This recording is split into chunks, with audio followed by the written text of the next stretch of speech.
nicknamed Mussolini because of his valiant attitude and leadership skills on the pitch, former national team and Corps captain Adrian Bukenya looks back on his stellar rugby career with nostalgia and pride. I was recruited by Edward Chizito, one of the legends of Ugandan rugby, and he inspired me to play for Corps. And having played with some of the best players that Uganda has ever seen, very, very talented individuals. 1997 Rugby Player of the Year Adrian Bukenya hung up his boots in 2012. He remains Corps through and through though, now in a more administrative role. But what does it mean to play for the land's most successful rugby club? Corps is synonymous with success, and therefore as a member of the club, every time you put on the jersey, the expectation from the crowd is that you're going to deliver some fantastic, beautiful rugby. So for us who play for Corps, I think we thrive in that sort of environment. So it's a big honor for us to engage in a game for Corps, represent the country having played for Corps, and yeah, that honor will always stay with me. When the rugby fixture list is released during pre-season, the rugby aficionados always look out for the games between Corps and its implacable adversaries, Heathens. The two leading clubs in the country have dominated the gap between the last 2 decades.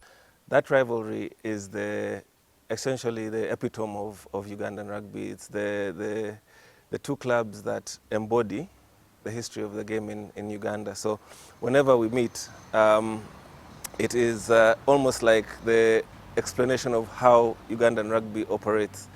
Heathens is a club that started up in the 90s at the Kampala Rugby Club. It was started mostly by expatriates.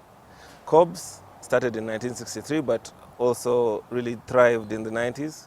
And the essence of it is like you have Corps, which is a Ugandan-driven club, and Heathens, which is driven by the expatriates who support and love Uganda. But essentially it's a clash and a meeting of two opposite poles of the same magnet. And whenever you play, you always want to make sure that you win. So there's a lot of passion. The games are always emotional, but again, you also have the quality of rugby that is performed. So essentially the team that wins the game probably is able to deal with the emotional, the specter of the moment more than the next one.